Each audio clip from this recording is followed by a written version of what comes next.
नमस्कार दोस्तों, कलयुग के चमत्कार संतों की वाणी में आप सबका स्वागत है। दोस्तों, चल रही है हमारे चैनल पर कार्तिक महात्म्य की कथाएं। अब तक हम 16 अध्याय तक जान चुके हैं, जो कि नारद जी राजा पृथु को बता रहे हैं। और इसमें इस समय महादेव जी का जलंधर के साथ युद्ध चल रहा है। जलंधर जो कि महादेव जी के क्रोध से, उनकी अग्नि से और फिर गंगा सागर के संगम से उत्पन्न हुआ था और ब्रह्मा जी ने उसका नामकरण किया था।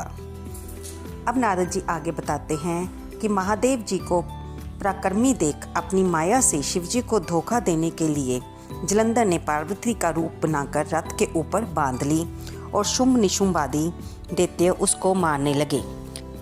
शिव जी पार्वती जी की ऐसी दशा देखकर खुद को बलहीन महसूस किया और उसी समय जलंधर ने 3 बाण शिवजी के छाती, पेट व सिर में मारे।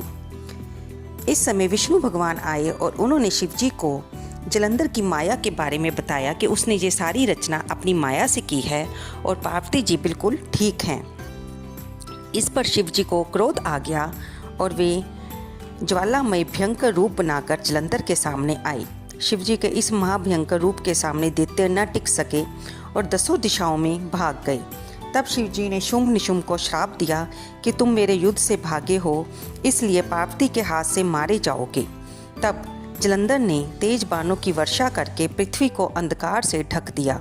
जब शिवजी ने उसके बाण काट दिए, तब उस जलंधर ने नंदी के एक परिग मार दी। उसके लगने से वह बैल युद्ध से भाग गया। तब शिवजी ने अति क्रोधित हो भयंकर रूप धारण कर सूरज के समान चमकता हुआ सुदर्शन चक्र चला दिया। दोस्तों, ये वही सुदर्शन चक्र था जो कि सभी देवताओं की शक्तियों को मिलाकर बना था। वह चक्र पृथ्वी और आकाश को प्रकाशित करता हुआ जलंधर के सिर को काट पृथ्वी पर गिर पड़ा।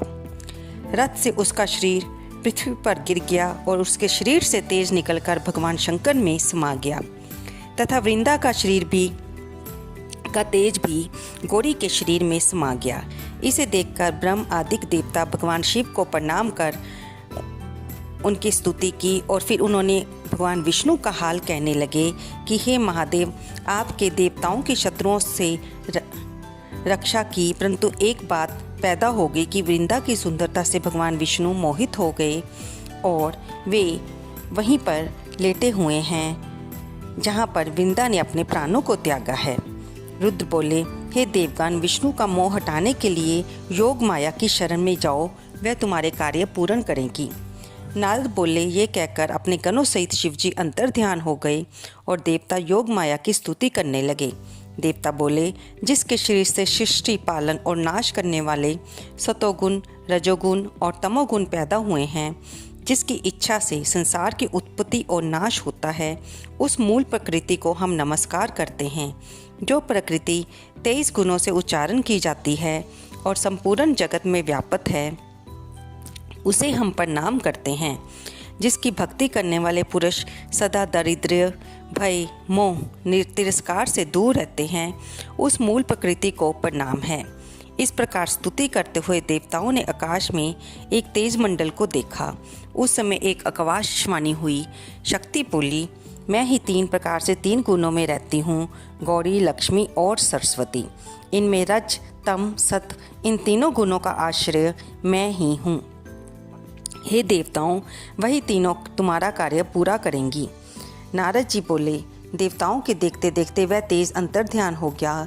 तब देवताओं ने आकाशवाणी के अनुसार माँ गौरी, माँ लक्ष्मी और माँ सरस्वती जी के पास जाकर उनको प्रणाम किया। वे तीनों भक्त वत्सल देवी देवताओं को शरणागत देख उनके लिए बीज देती हुई बोली कि इन बीजों को विष्णु के पास जाकर मिट्टी में बो दो, तुम्हारा कार्य पूर्ण हो जाएगा।